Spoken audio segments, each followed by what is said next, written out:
Le commencement de la décadence, eh bien, c'est quand l'homme a commencé à attendre le jugement de l'autre, à attendre l'approbation de quelqu'un d'autre et à ne plus être dans l'auto-approbation. Il a cessé de se juger lui-même et il a commencé à attendre qu'on lui dise tu es quelqu'un de bien, tu es quelqu'un de fort, tu es quelqu'un de généreux, etc., etc.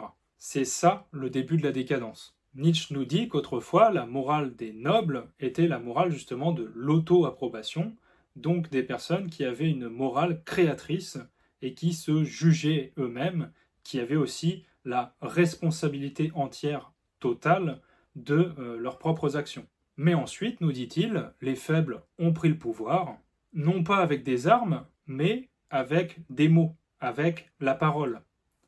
C'est avec ça qu'ils ont travesti la réalité. Ils ont dit ce qui est bon, c'est ce qui ne fait pas de mal, et ce qui est mauvais, c'est ce qui dérange. C'est à partir de ce moment-là que l'homme s'est mis à vivre pour plaire. Et c'est là où il y a un gros souci. Pourquoi? Parce que la force s'est faite culpabilité, l'instinct s'est fait faute, erreur, et l'âme, si on peut parler d'âme, s'est mise à trembler devant son propre corps. Et c'est là que le surhumain devient nécessaire pour redonner à l'être humain, à l'individu, la capacité de se dire oui à lui-même sans permission. Donc si tu veux redevenir fort, commence par arrêter d'attendre l'approbation des autres et regagne la capacité à te juger toi-même. C'est le premier pas vers le surhumain. Le ressentiment comme vengeance des impuissants. Le ressentiment, c'est la plus belle et la plus grande invention des faibles. Nietzsche nous dit que lorsqu'on ne peut pas agir, eh bien nous allons ressentir de la haine, de par notre impuissance. Et quand on ne peut pas se venger, eh bien on va inventer quelque chose, par exemple un paradis et un enfer, où quelqu'un ou quelque chose nous vengera à notre place. C'est notamment selon Nietzsche l'origine de la morale chrétienne, qui selon lui ne serait pas une morale d'amour, mais une morale de vengeance différée. Le faible qui est trop impuissant pour se venger, pour frapper directement par lui-même, va inventer une entité, pourquoi pas un dieu, qui frappera à sa place. Donc le faible va dire tu m'as vaincu, bah attends, c'est pas grave. Dieu ou une autre entité me vengera et te punira. Tu dois avoir peur de cette punition. C'est ça le ressentiment. C'est une haine mise en bouteille et bénite par la morale. Or, pour Nietzsche, cette morale a transformé la force en faute, le courage en péché et la vie en maladie. Elle a empoisonné le monde entier. Or, le surhumain, lui, ne hait pas. Il change et transforme. Il n'a pas besoin de paradis ni d'enfer, puisqu'il agit et vit ici et maintenant. Le ressentiment, c'est le poison du monde moderne.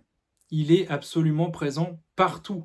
Vous voyez que ça sur les réseaux sociaux et dans les médias. J'ai pas besoin de donner d'exemple parce que c'est vraiment sous vos yeux. Et donc pour Nietzsche, si on veut guérir du ressentiment, guérir de cette impuissance de se venger, eh bien justement, il faut enfin créer sa propre justice. C'est par l'action directe que vous allez pouvoir guérir du ressentiment. Et je ne sais plus exactement comment Nietzsche le dit, mais il dira quelque chose du style il vaut mieux 10 petites vengeances que de refouler tout ça et que ça explose d'une autre manière, beaucoup plus venimeuse et intense. On va parler cette fois-ci de la fable de la falsification qu'a fait Nietzsche avec les bêtes de proie et les agneaux. Donc pour Nietzsche, évidemment ça c'est des métaphores, hein. Pour Nietzsche, les agneaux ont inventé la morale par faiblesse. Les bêtes de proie, les rapaces par exemple, eux n'en avaient pas besoin. Nietzsche dit que les forts vivent selon la nature. Vivant selon la nature, ils n'ont pas besoin de justifier leurs actes. Un oiseau vole, et un oiseau de proie plus précisément vole, et il ne s'occupe pas de savoir si c'est bien. Mais comme les agneaux ont peur de par leur faiblesse, ils se sont réunis pour dire que le fort qui utilisait sa force était méchant. Et que celui qui, comme l'agneau, n'a pas de griffes, n'a pas de bec acéré, n'a pas de quoi faire mal, est tranquille dans son petit pré, eh bien celui-là est bon. Et c'est tout là la ruse du faible selon Nietzsche.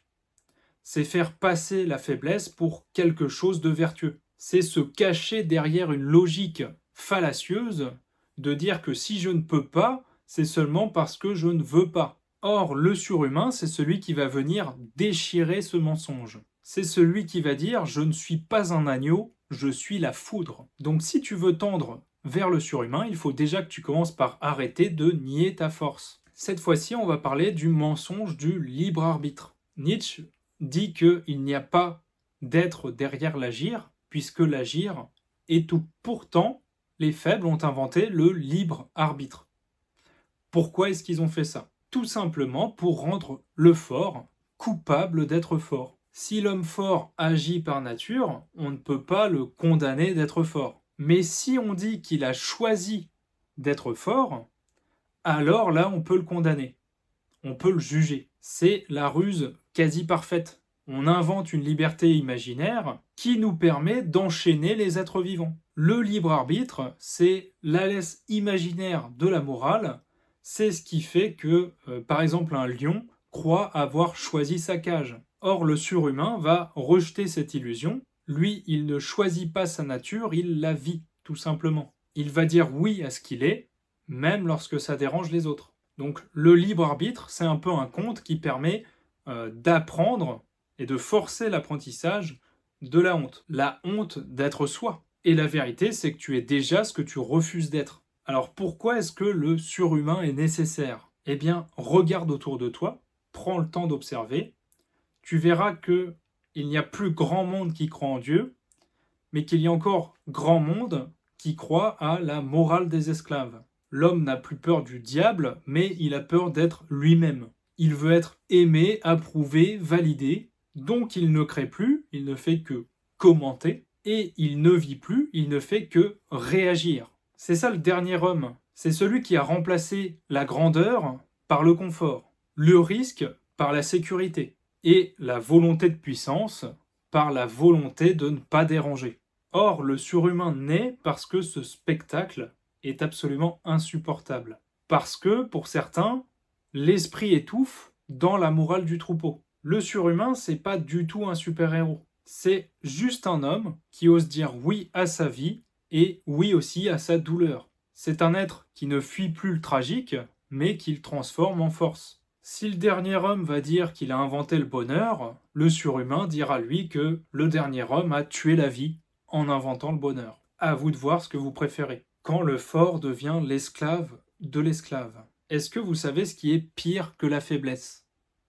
Eh bien, c'est quand la faiblesse se déguise en vertu. Les faibles ont inventé une entité supérieure, Dieu par exemple, et ils ont dressé cette entité contre les forts. Et ils disent aux forts, regarde, toi l'instinctif, toi le fier et le libre, eh bien, tu seras puni d'être fier, d'être libre et d'être instinctif, tu seras puni par cet être surpuissant. Pourquoi? Parce que lorsque tu jouis de ta liberté et de ton instinct, tu es méchant. Donc voilà encore une fois la ruse, c'est que le fort en vient avoir honte de sa propre force. C'est en ça qu'on peut dire que le fort est devenu l'esclave de l'esclave. Dans l'optique de Nietzsche, Dieu sert d'alibi à la vengeance des impuissants. Ça leur permet de légitimer leur haine et de sanctifier leur ressentiment. Et le monde entier continue bêtement à réciter cette pseudo-prière, à savoir « ne sois pas trop fort, ne sois pas trop vrai, sois juste gentil ». Voilà la morale de troupeau, voilà pourquoi le surhumain devient nécessaire. Donc tant que tu cherches absolument à être gentil,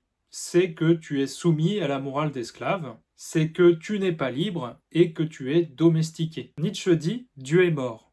Mais lorsqu'il dit ça, ce n'est pas tant une provocation comme on a l'habitude de l'entendre dire, c'est un constat d'autopsie. Lorsqu'il dit ça, Nietzsche ne célèbre pas une victoire. Il annonce une catastrophe, car avec la mort de Dieu, c'est tout un univers de sens qui s'effondre. Le bien, le mal, la vérité, le juste, l'injuste, tout se décompose. Nous avons tué Dieu, dit Nietzsche, vous comme moi. Mais le plus ironique, comme il le dit, c'est qu'on ne s'en est même pas rendu compte. Ce que veut dire Nietzsche par Dieu est mort, c'est que son ombre flotte encore dans nos têtes et sur nos têtes. C'est-à-dire qu'on continue de croire aux valeurs qui ont été créées avec l'idée de Dieu. Donc on continue de croire au bien, au progrès, à la vérité absolue, etc., etc.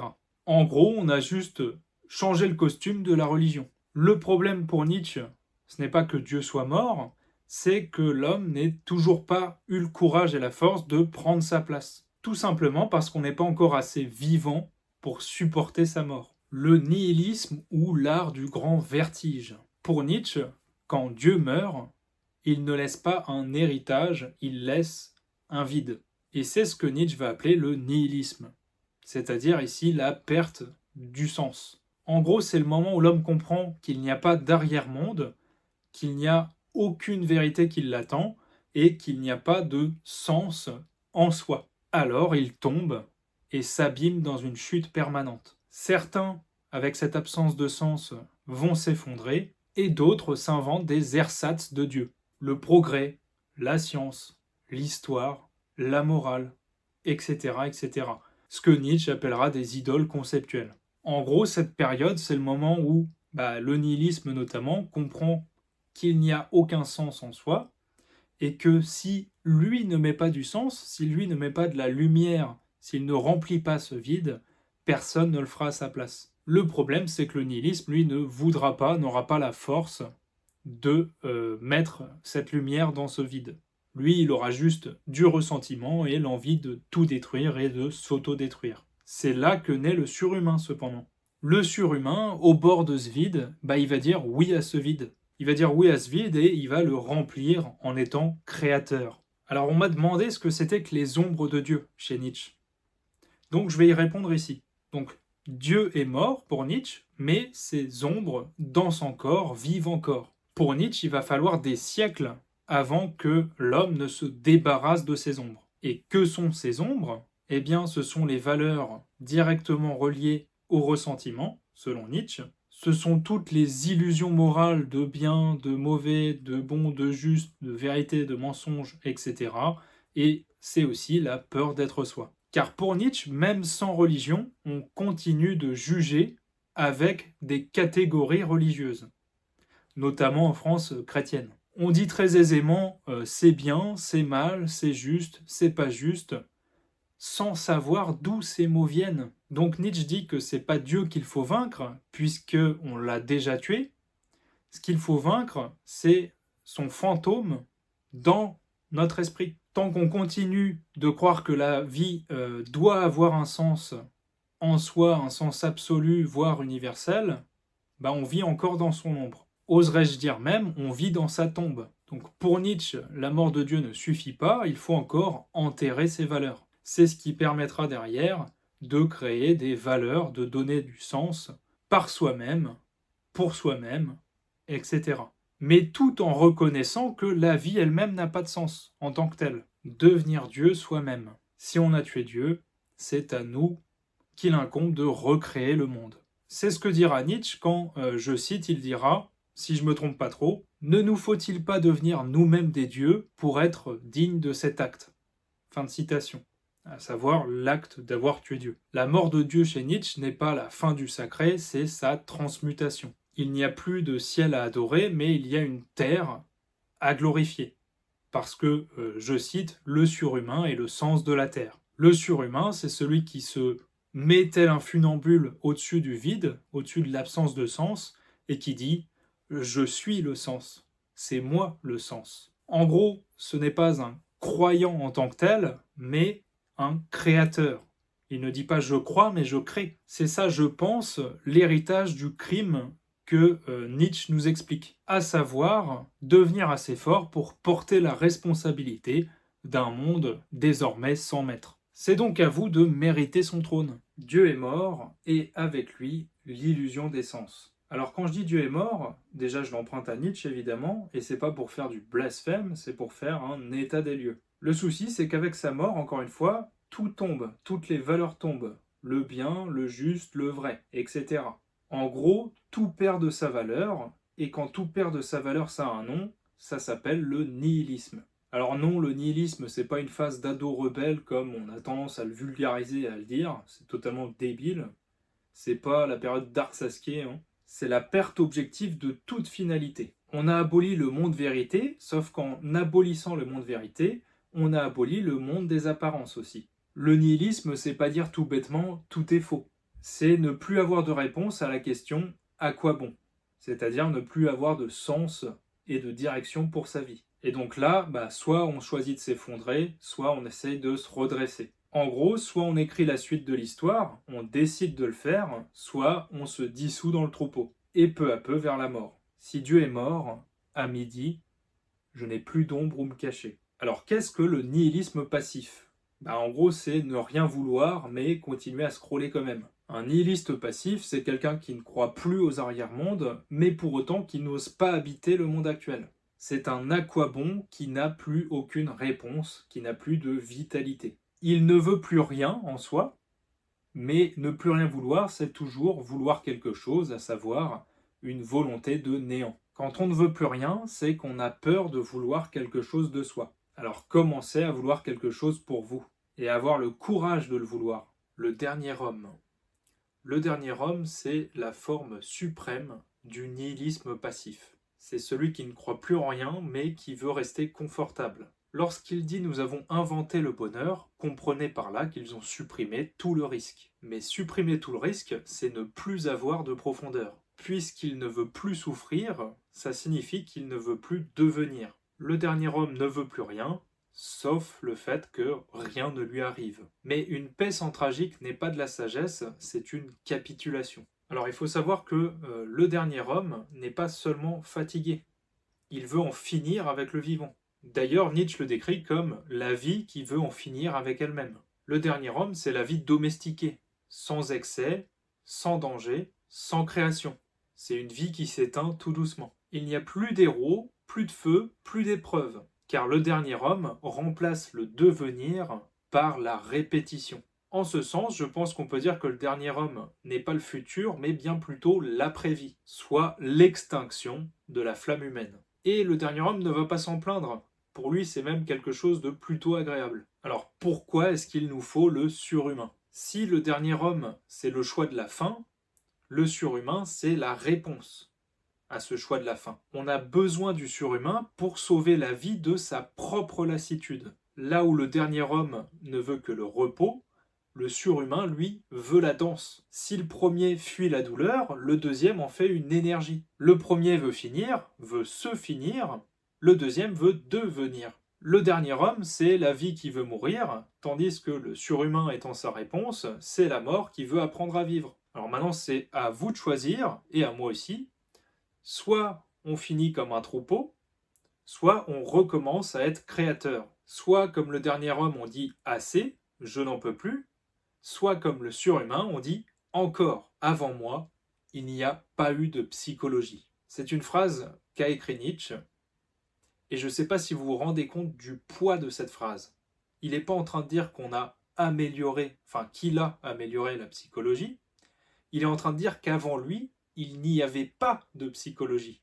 Elle n'existait pas. Tout ce qu'on appelait psychologie n'en était pas. Et pourquoi est-ce que tout ce qu'on considérait comme psychologie avant lui n'en était pas? Eh bien parce que selon lui, cette psychologie traditionnelle, idéaliste, avait peur de ce qu'elle devait étudier, à savoir l'homme réel, brut. La psychologie d'avant Nietzsche, c'était une psychologie de la morale, réfugiée dans les concepts de bien et de mal. Une psychologie qui n'avait pas pris pour fondement la vie, mais la vertu. Et on sait ce que pense Nietzsche de la vertu. Or, Nietzsche veut une psychologie qui sent la chair, qui sent la contradiction. Bref, une psychologie qui saigne, donc qui est vivante. La psychologie chez Nietzsche n'est pas une psychologie réconfortante, mais une psychologie vivante. Et une psychologie vivante, ça dérange. Et pourquoi ça dérange? Eh bien parce que si la psychologie idéaliste et la morale préfèrent prier au seuil de la porte, au pied de l'arbre à la rigueur, la psychologie de Nietzsche, elle, va creuser jusqu'à la racine la plus profonde de l'arbre. En gros, avant Nietzsche, la psychologie regardait l'homme d'en haut, et avec Nietzsche, la psychologie commence à regarder l'homme en profondeur. Le mythe du moi unitaire. Aujourd'hui, on va voir le premier mensonge de la psychologie traditionnelle. Le premier mensonge de la psychologie traditionnelle, c'est de dire qu'il y a un moi unitaire. c'est-à-dire un sujet stable, unifié et souverain. On peut tout de suite penser au cogito ergo sum cartésien, c'est-à-dire le je pense donc je suis, qui serait la première certitude selon Descartes. Nietzsche va dire que le je pense donc je suis de Descartes n'est qu'une pyramide de fiction grammaticale, de pièges. Pour Nietzsche, derrière le je, il n'y a pas un moi unique, il y a une multitude de pulsions. Multitude de pulsions qui se disputent le trône, à savoir le cortège de la conscience. Chez Nietzsche, pour qu'il y ait un jeu, il faut qu'il y ait déjà eu quelque chose avant. En gros, le jeu est plutôt une conséquence qu'une cause. En fait, le jeu est la conséquence du processus interpulsionnel qui se déroule dans notre corps. Donc pour Nietzsche, le moi n'est absolument pas un roi, c'est à la rigueur un parlement de pulsions, un parlement de force, un cortège de pulsions qu'on va nommer après par la suite la conscience, qui sera le cortège de pulsions victorieuses, dans une certaine mesure. Nietzsche, plutôt que de dire je pense, préférera dire ça pense, et pour reprendre le je pense donc je suis de Descartes, je le modifierai en disant plutôt ça pense, donc je me crois. Le corps pense avant l'esprit. Vous le savez, Nietzsche détruit plusieurs mythes, et parmi les mythes qu'il détruit, il y a cette idée de supériorité de l'esprit sur le corps. Il y a une certaine tendance à croire que la conscience donnerait une certaine supériorité, voire une forme de divinité à l'être humain. Et donc, pour atteindre cette forme de supériorité et de divinité à son plein potentiel, il fallait, comme à la manière de saint Augustin, rentrer en soi dans une introspection pour finalement fuir la chair et trouver la vérité. Eh bien, Nietzsche renverse tout ça. Pour Nietzsche, c'est le corps qui pense. C'est pour ça qu'il va dire ça pense plutôt que je pense, parce que finalement, la conscience ne va être qu'un outil. L'esprit ne va être qu'un outil du corps. C'est d'ailleurs pour ça qu'il appellera le corps la grande âme, entre guillemets, tandis que l'esprit, ce sera la petite âme. Donc pour Nietzsche, la pensée ne viendrait pas du ciel, elle viendrait des entrailles, du corps en tant que tel. Pour lui, la logique elle-même n'est pas neutre. Elle obéirait, elle aussi, à des instincts de conservation et à des exigences vitales. Derrière chaque raisonnement, en gros, il y a toujours un corps qui veut durer. Derrière la morale, il y a un estomac qui ne digère pas ou qui digère mal. La plupart des philosophes idéalistes diraient « je suis esprit ». Nietzsche va nous dire « tu es une physiologie, un corps qui s'ignore ». Donc pour Nietzsche, et d'un point de vue physiologique, tant que vous continuerez à croire que vous pensez seulement avec votre tête, eh bien vous ne comprendrez rien à ce qui vous met en mouvement. La conscience n'est qu'un théâtre de surface. Nietzsche le dit sans détour. Nous ne sommes pas des hommes de connaissance. Parce que on croit se connaître, mais finalement on ne connaît que la surface, voire seulement la conclusion de ce qu'on est. Et encore. Il faut le savoir, chez Nietzsche, la conscience, ce n'est qu'un résultat. C'est une conséquence d'un combat interpulsionnel, donc seulement une face visible, et non l'entièreté du champ de bataille. En gros, chez Nietzsche, c'est pas nous qui pensons, ce sont nos pulsions qui pensons. Et la conscience, elle arrive après la bataille en disant « c'est moi qui pense, j'ai décidé ». Sauf que, elle a rien décidé du tout, justement. Ça arrive à elle sans qu'elle l'ait choisi. Pourquoi la morale a tué la psychologie? Nietzsche affirme que, avant lui, toute la psychologie est restée l'esclave de la morale. En gros, on a voulu comprendre l'homme tout en refusant de voir ce qu'il est. Résultat, on a eu une psychologie moraliste. Une psychologie moraliste, c'est une psychologie qui sépare le bien du mal, qui parle d'amour non égoïste, de vertu désintéressée, alors que finalement ce ne sont que des instincts qui, à la rigueur, jouent à se déguiser. Même la foi, dit Nietzsche, n'est finalement que le rideau derrière lequel s'installent nos instincts. Donc pour Nietzsche, si tu veux commencer à comprendre l'âme humaine, il faut que tu commences à la regarder, à l'observer indépendamment des dichotomies de bien ou de mal, par exemple. Il faut que tu la regardes sans morale, mais aussi sans peur, parce qu'il faut un certain courage à regarder ça sans le biais, sans le prisme adoucissant et confortable de la morale. Une psychologie qui parle au corps. Ce qu'on veut, en tout cas ce qu'il faut vouloir, c'est pas une psychologie de bibliothèque, même si j'adore la bibliothèque. Ce qu'on veut, c'est une psychophysiologie. C'est là que Nietzsche nous prévient. Le style, c'est pas juste une décoration, c'est un organe à part entière. Et en ce sens, dire, c'est déjà toucher. C'est d'ailleurs pour ça que Nietzsche écrivait ses aphorismes en réfléchissant sur le rythme et sur l'effet que ça avait physiologiquement sur son lecteur. Il faut écrire pour le corps et non pas pour le lecteur modèle. Parler en images, en rythme, en pulsation, c'est permettre à l'âme de mieux comprendre la thèse défendue, parce que ça parle à la chair. Le souci de la morale traditionnelle, c'est justement qu'elle vient anesthésier tout ça. Or ici, on veut des signes, et des signes qui transmettent un état. Donc la vraie psychologie, qu'est-ce que c'est ? Finalement, c'est un art du grand rythme. On ne démontre pas stérilement la vie, on la fait battre. Pour ça que Nietzsche change, entre guillemets, la langue, et qu'il s'amuse avec des glissements de sens, de rythme, etc.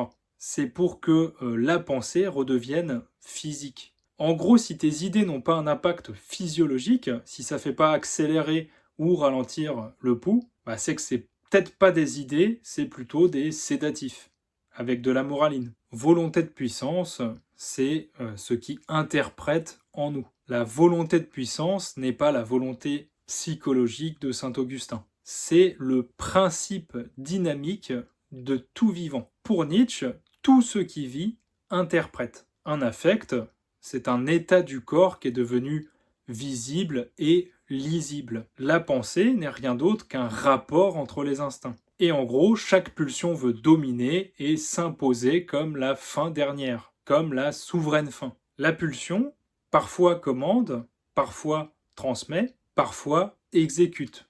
C'est ça la politique interne du corps, dans les grands traits. Donc la volonté, au fond, n'est qu'une résultante. C'est la figure provisoire d'une hiérarchie de force, qui peut changer à chaque instant. Pour autant, ce n'est pas une anarchie dans le sens chaotique du terme. On a une cohabitation conflictuelle. Et en gros, quand une l'emporte, eh bien la conscience arrive pour dire « c'est moi ». En gros, pour essayer de le dire autrement, ce n'est pas moi en tant que tel qui interprète le monde, c'est la volonté de puissance qui m'interprète et se sert de moi. Alors, petite méthode pour lire le corps comme un texte. Il faut savoir que Nietzsche n'oppose pas le corps et l'esprit, il les marie. Et non seulement il les marie, mais en plus il rajoute un troisième époux, à savoir la philologie. Donc chez Nietzsche, le corps peut être vu comme un texte. Il y a des strates, il y a des ratures, il y a des idoles, des habitudes, etc.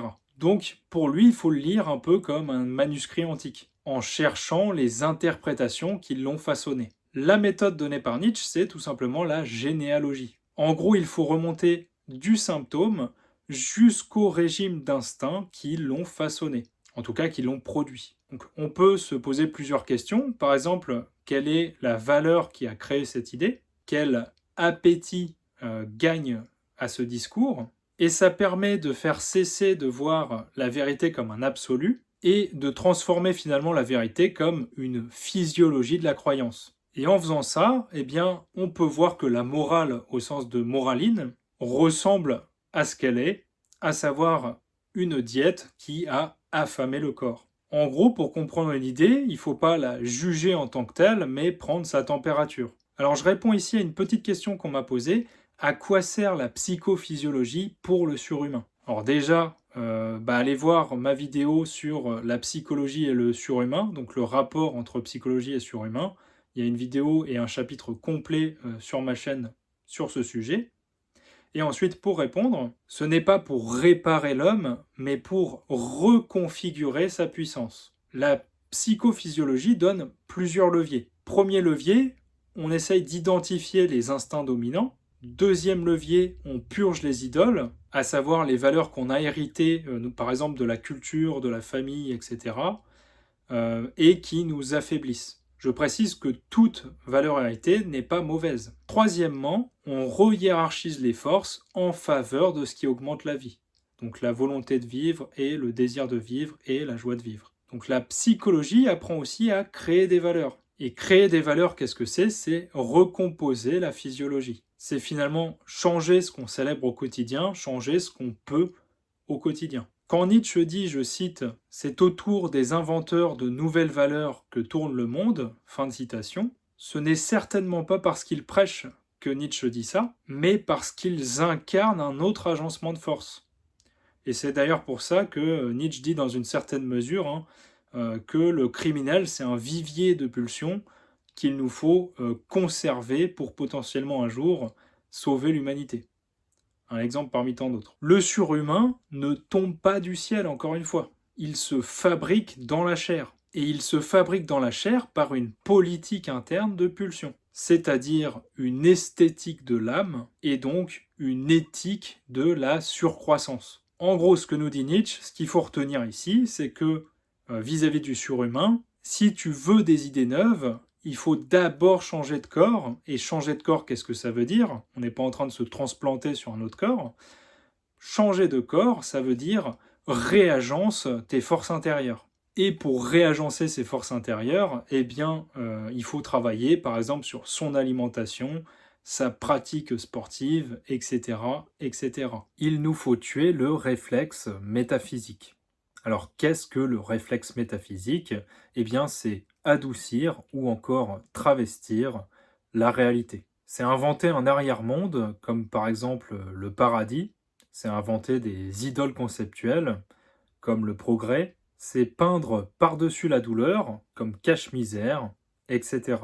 Et donc Nietzsche nous dit qu'il faut arrêter ça, c'est-à-dire qu'il faut prendre nos visions, nos interprétations pour ce qu'elles sont, à savoir des états du corps et parfois des maladies de l'imagination. Il faut passer du questionnement de pourquoi est-ce que ça m'arrive à quelle force est en jeu ici. Est-ce que cette interprétation augmente la vie, augmente ma vie, ou est-ce qu'elle la diminue? À partir de ça, on peut commencer à philosopher pour se convertir à la réalité et non plus pour se consoler. Qu'est-ce que spiritualiser? Nietzsche ne dit pas qu'il faut castrer ses passions, il dit qu'il faut les spiritualiser. Et spiritualiser, qu'est-ce que c'est? Ce n'est pas nier une passion ou une pulsion, c'est la rediriger. En gros, on prend l'énergie disponible et on lui donne un autre point d'application, ou en tout cas une autre direction. L'exemple le plus parlant, je trouve, c'est celui de la pulsion sexuelle, donc de la sexualité. Selon Nietzsche, une mauvaise spiritualisation, par exemple, ça peut donner du moralisme, de la jalousie qui serait déguisée en amour pur, ou bien encore le désir de propriété affective. Tandis qu'une bonne spiritualisation, chez Nietzsche, donnera de l'amour-amitié, de la créativité, de l'exigence et de la générosité. Ici, entre bonne ou mauvaise spiritualisation, il n'y a pas de différence d'essence, mais seulement une différence de degré.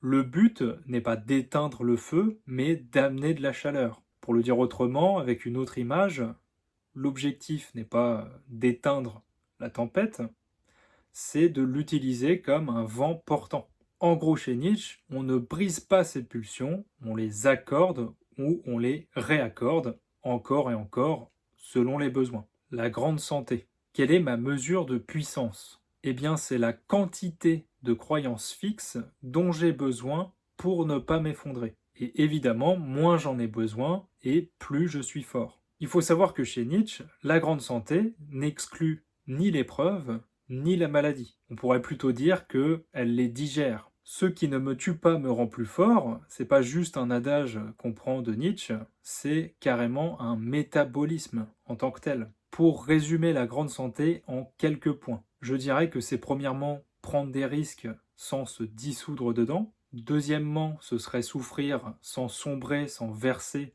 vers le ressentiment. Troisièmement, ce serait créer sans attendre de permission. Quatrièmement, ce serait toujours être en mouvement, et d'autant plus quand les autres se complaisent à l'arrêt. La mobilité, c'est la vie. Donc il faut tenter, rater, recommencer, re-rater, recommencer, réussir, re-rater, recommencer, etc. La grande santé nietzschéenne n'est pas prudente, elle est mouvante, pour reprendre la notion de Bergson. Dressons un petit portrait du surhumain nietzschéen. Le surhumain, c'est pas un mutant biologique à la Spider-Man. C'est un type humain qui a été voulu, travaillé et dressé. Son critère absolu au surhumain, c'est la vie, comprise en tant que volonté de puissance. C'est dire oui à l'avenir, au passé, au présent, au tragique, etc. Et le plus beau chez le surhumain, c'est pas qu'il fasse des œuvres, c'est qu'il se fasse et qu'il se prenne lui-même comme une œuvre. Et celui qui n'idolâtre pas sa forme, bah celui-là, il peut la dépasser. Alors pour la dépasser, il faut travailler sur plusieurs choses. Premièrement, la hiérarchie des instincts. Ensuite, la maîtrise de soi. Ensuite, il faut créer des valeurs et les incarner sans jamais les prêcher. Et enfin, refuser tout réflexe métaphysique. Voilà, j'espère que ça vous a plu. Si c'est le cas, n'hésitez pas à liker, partager, commenter. Vous pouvez me retrouver sur mon site, rejoignez ma communauté premium. J'y mets un exercice chaque semaine, soit de rhétorique, soit de philosophie. Ça vous permet d'améliorer vos compétences dans l'art de bien parler et de bien penser. C'est des compétences qui sont interconnectées et qui sont indispensables, qu'importe le métier que vous faites. Sur ce, ciao!